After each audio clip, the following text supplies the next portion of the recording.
senior statesman, founding member of the NPP, a soldier, a doctor, politician, and diplomat, Dr. Nyaho Nyaho-Tamakloe. Good morning, sir. How are you, sir? Good morning. I'm fine. Thank you very much. Great. Good to hear your voice. How are you these days, sir? I'm fine. I'm okay. My grace is good. I'm fine. A country called Ghana. These days, the young people want to travel out of the country, and they don't want to stay back like you and your ilk stayed back to develop the country. They want to run away. How does that sound to you, sir? I must say it's very disturbing. Disturbing in the sense that when you have such a young workforce that will probably not have anything to do in their own country, and they plan to leave the country and block and go and work, not really any good work, but menial jobs in various countries across the world. That is very disturbing. And I think that has come because of their inability to get work in their own country or have find jobs that they think might be suitable to them. And now, when we talk of young people, I think the most disturbing ones also are the young professionals who have been leaving. Right. That is also a very, very major disturbance in a developing country. It has happened once before in this country, and not once or even twice in this country. It's all because of the instability and the political elite not being able to handle the economy of the country. And we all had to, about 8 years ago, that things will be better. It appears it has gone worse. So, as far as I'm concerned, you can appeal to them to stay, but you also say one big question. Is there any hope for them? Right. If there's no hope for them, and they are going to waste their youthful life and sitting down and just running around, then you have no other option to allow them to pursue other avenues anywhere in the world. This is the way I look at it. I know that a lot of young people look up to you, Togbigan, and sometimes we call and ask for advice, etc. Now, when they call you, they raise critical issues, how sometimes they have to answer certain conundrums. How does that feel?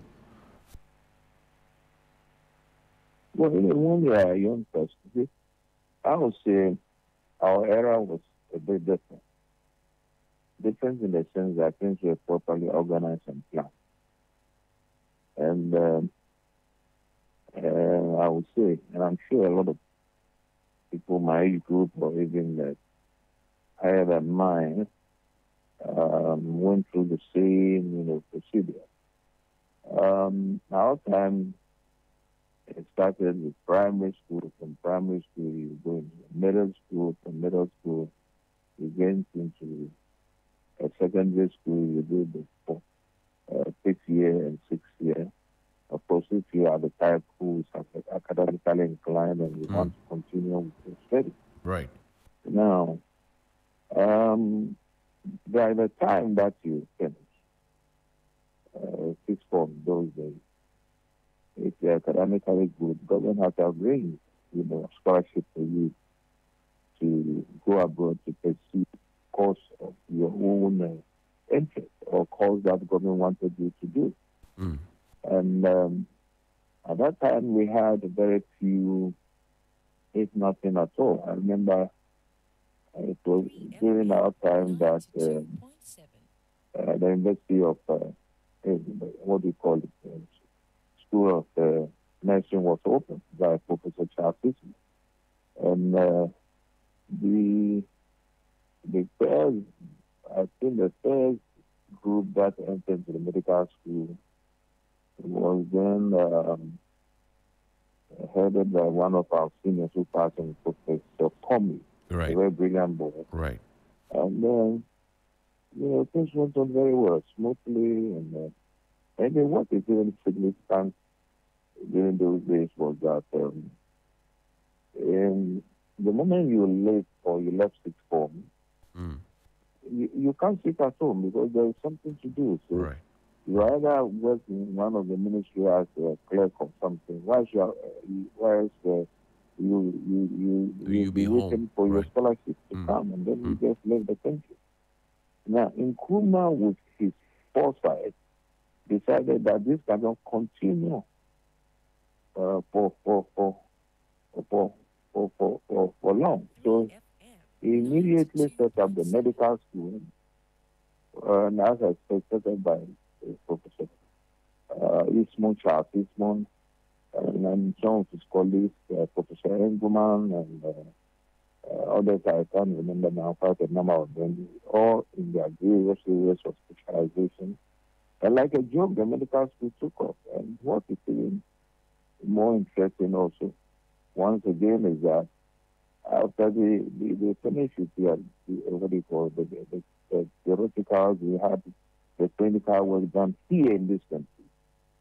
Now, when they finished with the course, the examiners were external examiners. This is very careful.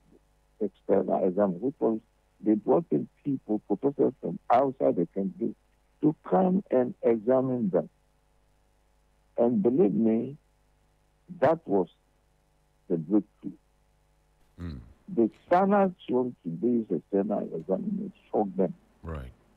And Ghana was registered in the World Map of Medical Sciences or Medical School. So you can see that a very good foundation was laid in the Ghana Medical School at that time. And in fact, anywhere you go in the world now, when you have a student from the University of Ghana Medical School as who is practicing in the world, be it in the US, be it any other place at all. Right. The person excels. So that tells you that proper planning was put into place. Not just medicine. Coming from at that time, study engineering, because people were going out for engineering as well. And coming from within this coming from University of Science and Technology, and then he started with engineers. My own colleague in the middle school, who became one of the top engineers of the electricity corporation today, and for his retirement now. There was on the South who had what do you call it, School of Technology and Science at the University of Science and Technology. He did electrical engineering. And quite a number. You come into law, the same thing. Formally, you have to go to Britain, go and learn law. So the whole thing was just limited to the few who could afford. You follow me? So, sort of expanded the academic field, and this went on very well until his removal. And we got into this sort of reverse gear, which appears to be, drawing us back and back and back each year. So what I would say is that the onus really rests on the political elite. The political elite who were the votes of the people to come into parliament, and it is their duty to make sure that the needs of the people are met. But when they come there, what they should do for the people, they don't do. They rather see to their own personal interest. This is where my worry is. And it appears it has been the norm for almost all political parties. And this is very disturbing. If we are not careful, what is happening in Kenya now, I would never say it can never happen here. It can happen here. I have been around for some time, and I've seen a lot. And when I look at what's happening in Kenya, it refreshes my mind on certain things that happened in this very country years ago. So for me, that's all that I would say concerning that. What does your pocket broadcast to you these days? Your question again, I didn't get it. What does your pocket broadcast to you these days? Oh, these days, I mean, If you talk of pockets, almost any individual you come across has empty pockets. And it's very disturbing because, you take, let's say, 50 cities virtually can't buy anything now. 50 cities, 50,000 cannot buy anything now. You follow me? And when you go to the market, or people who probably go to the market, our mothers, our sisters, our wives, and whatnot, they'll tell you point blank that 50 cities cannot buy anything.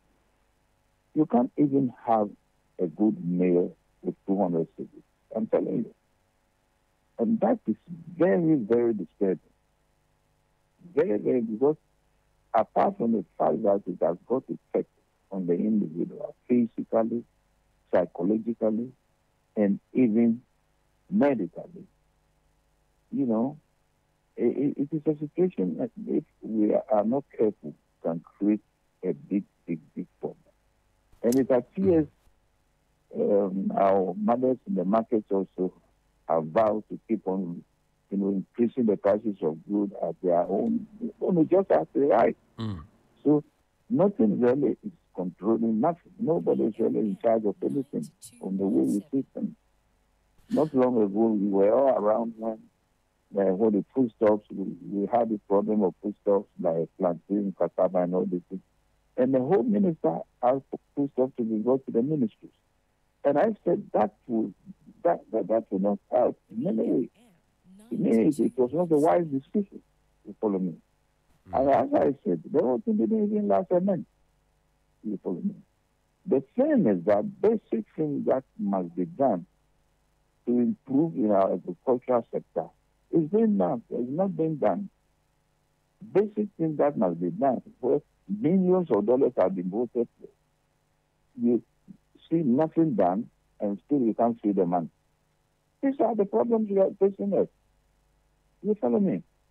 These are the problems facing, because where you have a situation, drinking water, look at some of the things we see on the television, drinking water, where human beings are drinking from the same pond with animals. I mean, animals are human.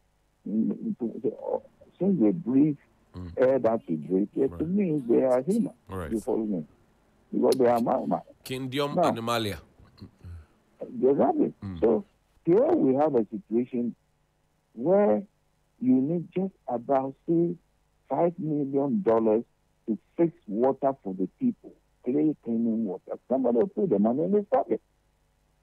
I mean, why? Why is this happening in Africa and nowhere else in the civilized world? Why? Why? Why should people come to parliament? I'll say parliament because they are the representatives of the people. If they fail, then they have failed the people. Right. And the people have the right to ask them why they have failed them. And that is what we are seeing in Kenya. You are sure that the Kenyan situation could come here? The Ghanaians naturally are very peaceful people. We don't even want to come out to protest, if you ask me. And naturally, we shy away from some of these things. Why are you so confident that this could happen here? Look, anyone who is 17 years plus will agree with me that what is going in Kenya can happen here. You see, we always fool ourselves in this country. We tickle ourselves and then we start laughing. Now, let me take you through memory lane. Yes, I have seen a lot. I have been through numerous schools and numerous attempted schools in this country. The only school I didn't really see was the one in Kumakum. I was then a student after the country. Right. Now, let's face it. Situations like this have been coming. I'll just talk about maybe Acheampong era when I was a military officer. Right. Acheampong started well. Why he removed the government, that I don't know. But he started well. Though by then there were food crisis, the same problems we are in today. No yam, no pepper, basic. I mean, basic things that can be grown in this country. So he came in And I said he came with the idea of Operation Feed Yourself, which I'm told went on very well. I came and met quite a portion of it. Now, a champion problem was that a soldier has not been commissioned. Now, listen to me carefully. Soldier has not been commissioned. And you are taught this in the military academy and in the various staff colleges that you are sent. Right. You are not commissioned to govern the civilian. That is not your duty. So every discipline officer knows that. Right. However, we are human because military takeover didn't start from Africa. It started from so-called civilized countries or first world countries today. As we talk now, yesterday, there was a near coup attempt. They attempted, and it failed in Bolivia. Yes. You follow me? Yes. So military coups can happen anywhere, anytime, when the condition of the people is not conducive to them. They find things not going on well. If I'll use a simple language, things not going on well for them. You talk about your pocket. Now, if I have been buying a finger of plantain for 1 pesewa, and now it's costing 5 pesewas, then I'll feel it. Because maybe my salary has been stagnant for years and nobody cares about me. These are the basic things.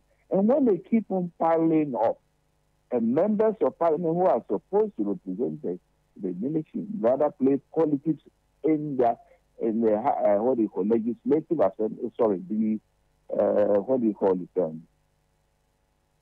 play politics with the people's lives in parliament, then it creates a situation that can easily create any problem. And the most dangerous problem that can happen to any country in the world, this is America. America, we also what happened there during the time of Trump. Right. That was first general or so, where people wanted to seize power in the USA, not in Africa. They nearly seized power there. Had it not been because of the steadfastness of the American system, it would have happened. You follow me? I see. Now, if we play with this thing, it will happen. You ask yourself, where did Rollins come from? You know, he studied the situation and he knew exactly at that time that things were difficult for the ordinary person in the society. You follow me? Right. You have been picked as a member of parliament. You have been picked as a minister of a particular ministry. Your first and foremost duty is to make sure you serve the people, not yourself, not your pocket. If you serve your pocket first, you will bring hardships on the people, and the people will one day demand their money that you have stolen. And it will happen. I see. I'm sure you've heard about the sale of the hotels, the SNIT hotels. Brian Champon in the mix, organized labor saying no. President says go and have a meeting with them, organized labor. What do you say? You've been around for quite a long time. You know the history of these hotels. What do you say? Yeah, but that is also one very disturbing point. Very, very disturbing. I feel so sad when I'm sad I've decided not to listen to that particular subject anymore. Because these are straightforward things that can be handled by the head of state. Straight, you give directives and it stops. Because it is in the constitution of this country that when you are holding government office, shy away from suffering. So where's the problem? And people will take you into legality. No, I'll give you one example, which was given to me by Kwame Tieni. He recently even made mention of it. When Jerry Rollins came newly, Kwame was the head of the cocoa marketing board. Right. And I know Kwame very well. Hard-working, very efficient, straight to the point. That is why he had the sidelines of politics in this country today. Kwame, other than that, I keep on saying that, is he's really a president we lost. Now, Kwame came in as the head of the cocoa board, or cocoa marketing at that time, as it used to be called. 3FM 92.7. Notice that farmers have started destroying their farms, and then they have been going into cash crop. And we had reports that they are doing that because the money they were expecting from the cocoa, they were not getting it. He went down to the farmers, and they were quite plain to him that, look, we have been farming day in and day out, and we don't get anything out of it. Right. We produce the cocoa, they are taken outside, Right. and those sitting in the offices rather enjoy the games. Mm-hmm. So, for us to be able to produce more cocoa and stop cutting down our cocoa trees and started rather planting cassava and cocoyam and all these things, you have to increase our money for it. Simple thing. When he spoke to previous government, because it wasn't put there by Jefferson Rawlings, no. I was there when Rawlings came, and Rawlings was so sharp. He maintained it. Now, Kwame said, for years, 3 years that he was there, he has spoken to government, to leaders, and nothing was done. So when Rawlings came in, he went to Rawlings and told him, look, this is the situation. He said he was shocked. All Rawlings said was that Rawlings called one or two officials and said, look, what amount would they get out of this if they start growing the cocoa within such a period? Then he was giving. And he realized it was a huge amount of money that the nation would give. Then he told Kwame, damn it, they should pay them that money and immediately stop cutting the cocoa tree. And that is how the cocoa flourished. Flourished during, after the Rawlings time, and it even continued into the era of cocoa. Right. Now our cocoa is coming down. And even the most dangerous thing about our cocoa, and very soon, it will be rejected on the world market. Mind my words. Because our cocoa now contains a lot of chemicals that will definitely lead to the destruction of those who will be ingesting it in the Western world. And they are aware of it. They want it. Have we failed at our fight against Galamsey? Have we failed? Yes. And for years, this Galamsey has been continuing, and nothing has been. It surprises me. Look, give that work to the military alone. I say the military alone because the military, when you are given what to do, you have a target, and they will go by the target. Give it to the military alone to stop it. I can assure you the military will stop it to the. But there have been videos of military people who are complicit in this whole Galamsey menace. No. That's why I use the word, give it to the military alone. Unless the military has changed. But if they are charged to see to the stop of this Galamsey, this is your target. I want this thing stopped immediately or within the shortest possible time. You'll be surprised what will happen. Because they have a chain of command. Right. They know who to send there, and they know how to handle it. But when you bring it to a joint military police operation, it will fail. I see. Now, Dr. Matthew Poku-Prempeh. That is what they try to do, and it has failed totally. As I talk to you today, Galamsey is still going on, and involving government officials, high government officials, and nobody is saying anything. And what they call our rivers have all been destroyed. Now, with the exception of the Volta River, we don't have any good river in the country. I mean, what the hell is happening? Dr. Baumia is the flag bearer of the MPP, your party. The presumptive candidate to partner with him as running mate is Dr. Matthew Poku-Prempeh. Is it a good pair? So if you have been following some of my interviews today, I was asked a similar question. I don't know whether it was from your station or Joy TV, but I can have the recording. That Bawumia's position, you will find it very difficult to pick his own running. Why? Rawlings pick his own running mate. Let's limit ourselves to the Fourth Republic. Right. Jerry John Rawlings pick his own running mate. Nobody will dare bring anyone to him and tell him, look, this one should go with him. He tried a car and he failed. He changed it to another person. Now, Kufuor pick his own running mate. First round, second round, I was present. Not for something somebody was telling me. Right. Now, Atta Mills pick his own running mate. Mahama pick his own running mate. Akufo-Addo, Scene 1 pick his own running mate. Scene 2 pick his own running mate.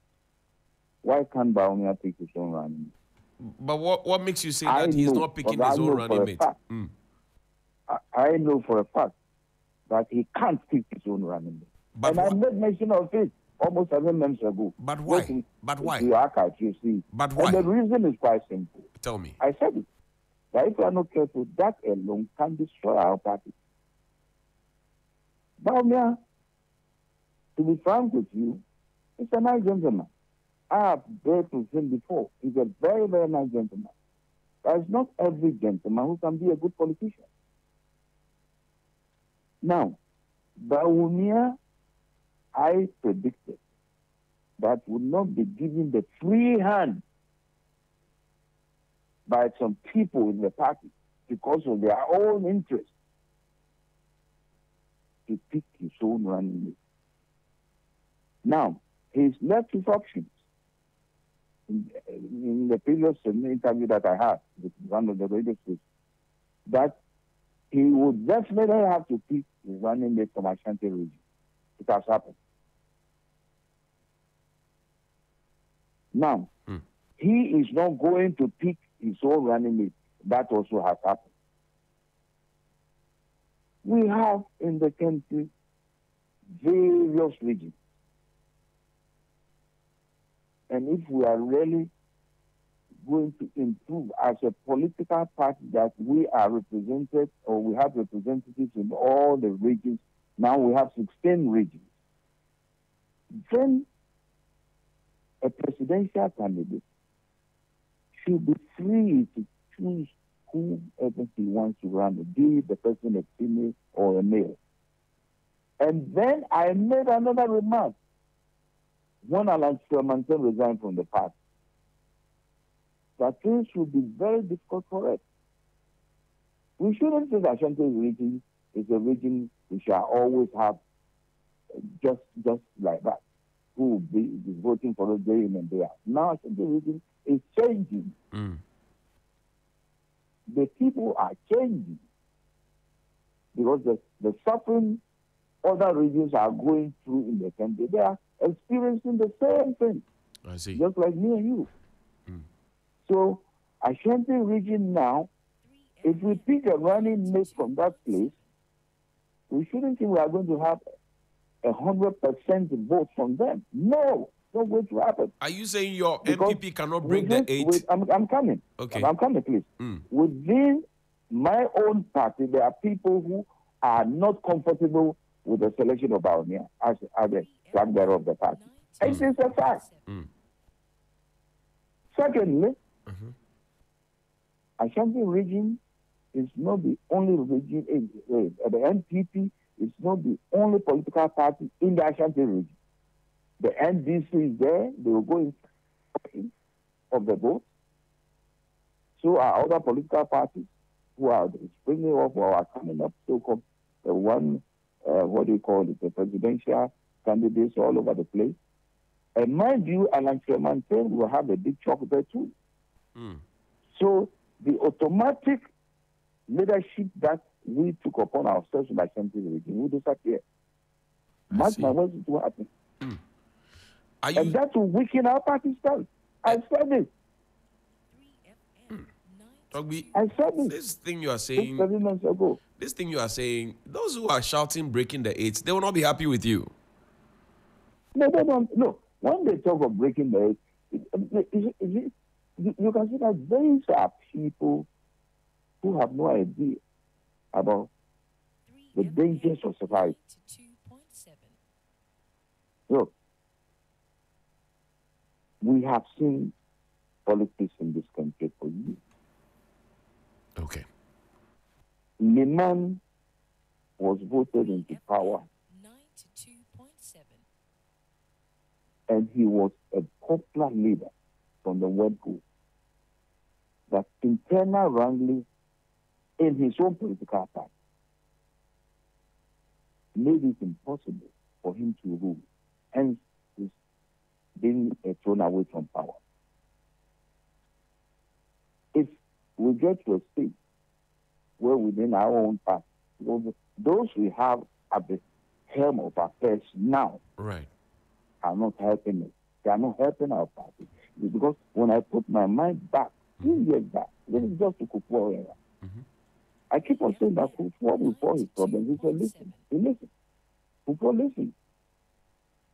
But Nanado doesn't listen. I'm saying this and I'll say it again. He doesn't listen.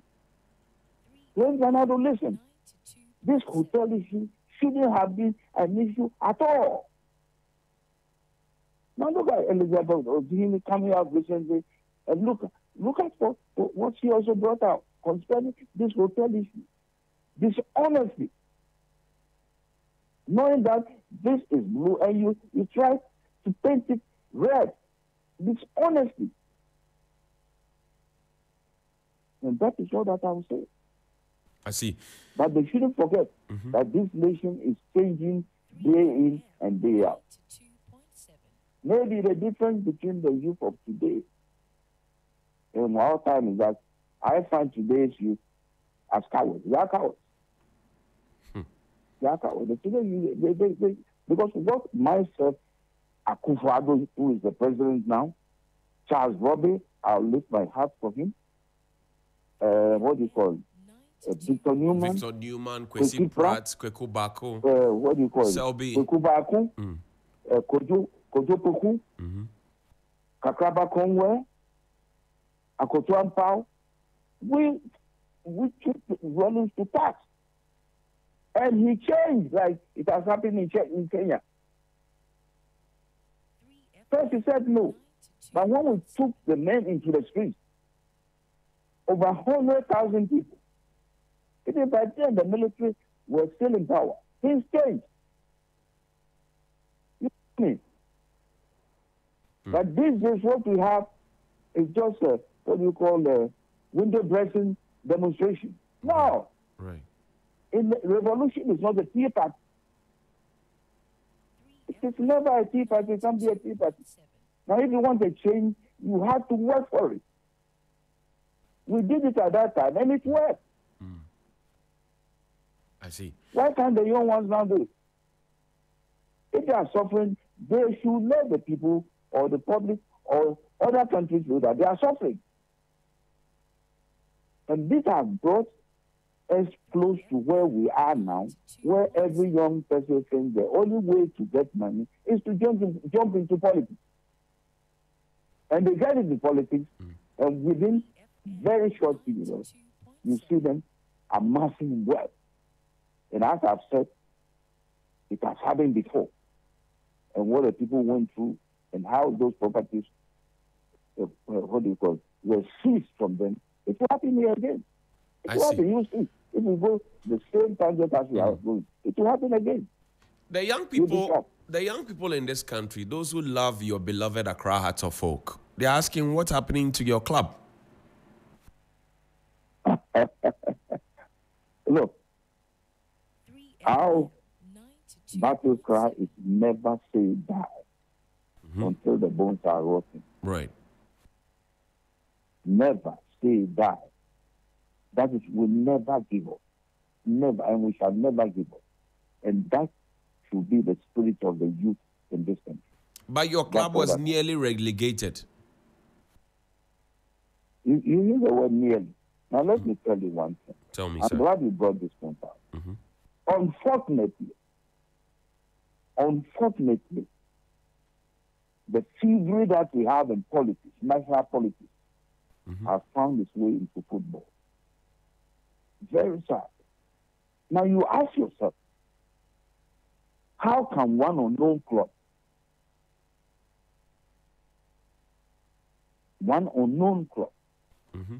played or win 16 matches on their home ground, 16 out of 17 matches? If you are addicted to football, ask yourself this simple question. And the 16 matches that they won on their home ground gave them about 48 points. They have already won the league. And this is through corruption and bribery. That is why at the moment, clubs like House of Folk will not give money. And people should listen to me very carefully. All protocol has all fallen back. But I can tell them, we are coming back. The two leading clubs have the protocol and House of Folk. We shall come back in a different form. And those who have been creating this competition, that is destroying Ghana football. That's why we are nowhere, even on the continent. Football has been taken over by betting and naked stealing. The GFA there now, what purpose is it from? When referees are being bribed, anyone there can come and challenge me. When referees are being bribed, when referees are bribed, clubs like House of Folk or Asante Kotoko will not get anywhere. I see. But I'm telling them, we have studied the situation carefully, and at least I can speak on the part of House of Folk. We shall come back with an antidote. What do you say to those who all those who are behind it? What do you say to those who think that you, Honorable Vincent Odote Sowa and Alhaji Akambi are the problem of Accra House of Folk? What do you say to that? Look, I have been in football over 50 years. I've been chairman of House of Folk. I set the record there. I've been director of the club on 2 occasions previously. One time I resigned. I am presently the most senior member of the board of directors of Accra House of Folk. When you talk of House of Folk, I know House of Folk. Right. You follow me? I'm listening, sir. Now, Oduta is an experienced politician. He's a hard-working child. Very, very hard-working boy.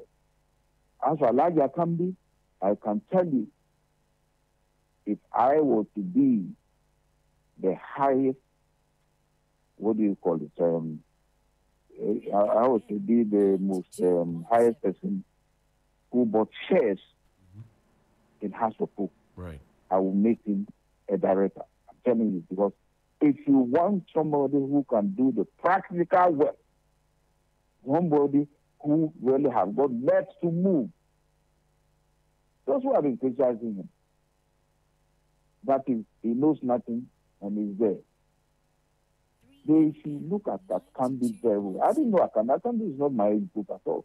His father, Mo, who was a well-known jockey in this country, were the people, even though his father was far older than me, were the people that I knew in those days as supporters. I see. But Akambi, you give him a tax, and I can assure you to be done, to be implemented. You follow me? Akambi goes to any football park in this country that has supposed to play during the league. Go and check and you see that I'm right. Those who have been criticizing, will they be able to do it? So who are the problems? The problem itself is coming from those who don't love the club. We know those who are creating problems in our country. And what are their names? What are their names? They don't love the club. but they want to come to the leadership of the club. What are their They names? are the Do they have troublemakers. names, sir? You say what? Do they have names? They have names. They have mentioned you, Honorable Odote Sowa and Alaji Akambi, but you have not mentioned anybody's name. At times, Yes, sir. it is important to share certain things. But I'm not the type of person who is afraid of anybody in this country. I'm telling you, Right. I've been to prison twice. I don't care going to prison third time, fourth time before I die, or I die there. I don't care. You follow me? But at times it's necessary to hold your gun to study a situation. I told you that thievery has entered into Ghana football. And it will take some of us, and it will happen soon. You see. Very soon. Thieves in football now will be exposed. I see. And football will come back to its former glory days. Tell me, sir, what do you think of Otuado's second coming? Patriotic isn't coming. Now, I see many a time when I'm interviewed and come over with my suggestions, people don't really either don't follow me or don't listen to exactly what I say. I have nothing against Patriotic. He was a wonderful footballer for this country. His background in Germany and everything is perfect. It's good. Maybe he might have been brought back. But the level of local matches in this country, if Otuado can work on that and get us boys from this country who can play for the Black Stars like it happened years back, right, then we know that we have future for football, not only in this country, but in Africa and the world. Because all the coaches you have, and the coaches are appointed. I have appointed coaches before. I brought Dukovic. He qualified us for the first time in the history of this country to the World Cup. When he left, he quickly got a big job in China. I brought Milo here when I was an ambassador in Serbia. Through what do you call it? Papu got in touch with me. right, They needed a coach like this. right. I contacted the Serbian Football Authority and I got Milo here. He also qualified it. If we don't use our local material, it will take us a long time to get anywhere at all in world football. I say this because the boys that we bring from Europe, not all of them are stars. We won the European matches. Some of them, yes, are good. People like Sulu Montari, Asamoah Gyan, who came into Black Stars when I was head of Ghana football, and his brother, they were two. Asamoah Gyan and another Gyan. Bafor, yeah. You follow me? Asamoah Gyan was a young man. It took some time. There were people who were not happy that he should be tried. I pushed on. I talked to him. Let's push this boy in. A young man. And he became our number one goal scorer. I can take risks on. But when you are a leader, you have to put your ears on the ground. The moment you fail to do that, you must know that you are going to be a big failure. Otuado is a good footballer. But I'm telling you, if he wants to succeed, he should be able to change the goalkeeper into a striker, like it happened through Ensberg, the Swedish coach Kwame Nkrumah brought into this country, who changed Edward Aqua, our number one striker, as a goalkeeper into a striker. If Otuado can do that, then he will get somewhere, and his name will never be forgotten. What would you tell Keto Kreku? Is he doing well? Well, all that is happening now is under his leadership. the thievery in football, the betting in football. People even bet from Asia on our football league. If you don't know it, I'm telling you. It's serious. So I'm telling you. So when we are going to play a match, they know the end result. I mean, it's so pathetic. It's been happening. It's been happening. And this is the work. If we have a very good intelligence outfit, this is the way they should have seen and correct it. You follow me? Our Yes, football is now a betting pitch. 3FM And if that will 92.7. continue, it will destroy football entirely.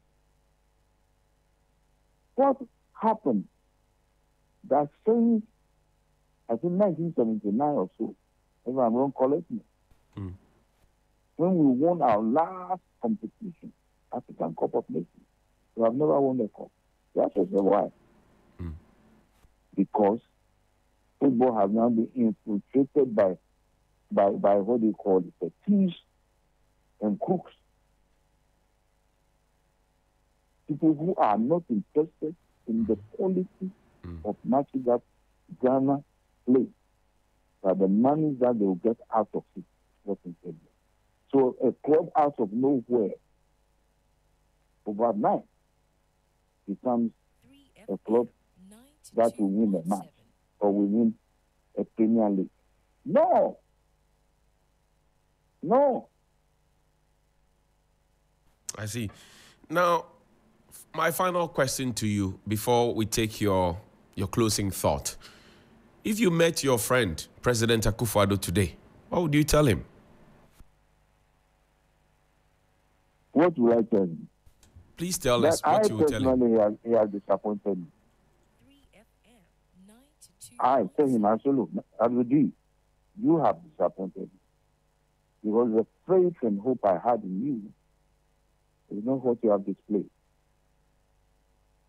I never thought he would sit down for all these sort of things going on to happen under his rule. Because 3FM I had a problem 92.7. with Kufuor, not because of anything. Because I was responsible. I use the word responsible because the whole meeting took place in my house, in cantonment, Right.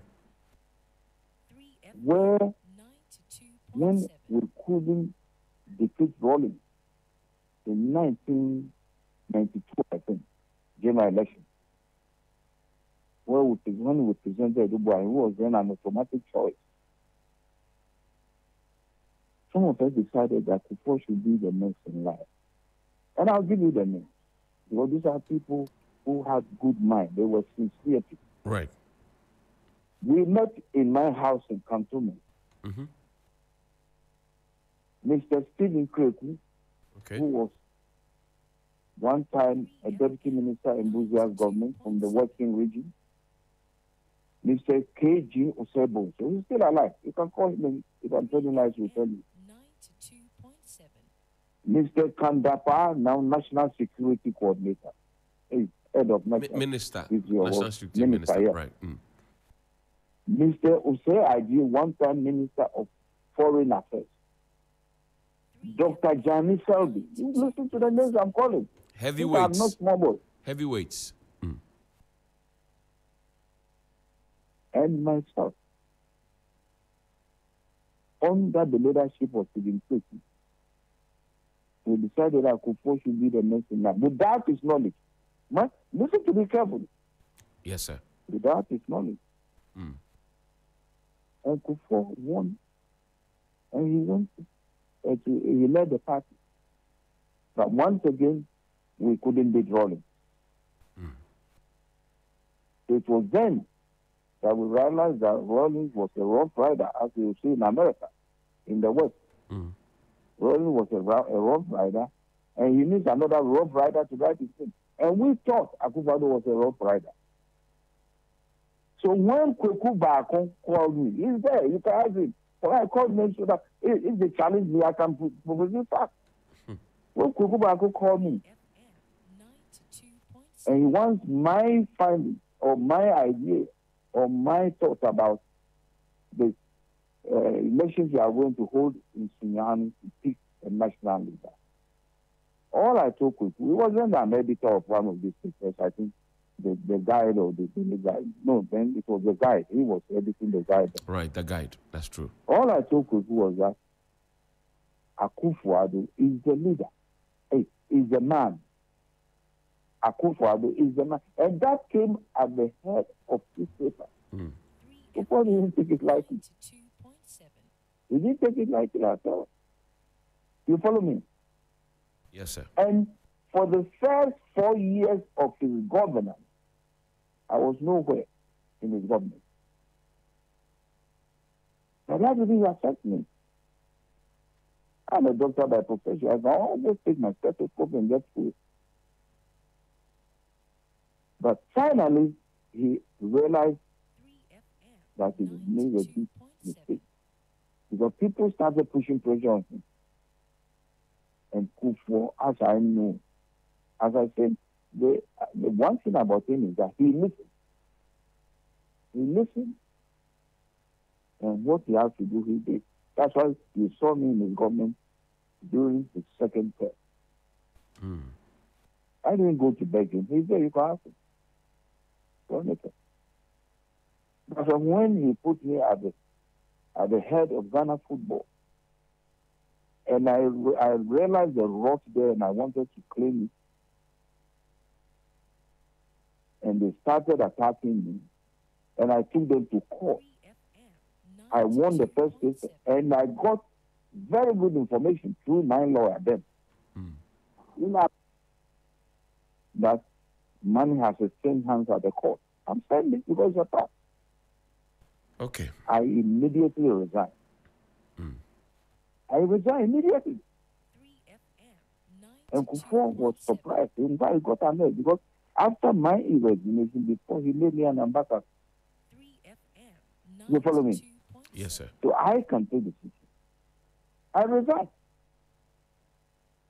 And my resignation was acknowledged by Elizabeth Ohini, who was then Minister of State at the Ministry of Education, Youth and Sport. I have all this in my head. So let no one think he can play with me. Because there are things when I bring them out, this country will shake. We beg. But the right time will come. Thank you very much. Thank you very much. Dr. Nyaho Nyaho-Tamakloe, senior statesman, politician, diplomat, military officer, doctor, and founding member of the NPP. We're grateful for your time, sir. Thank you also. Thank you very much. Great.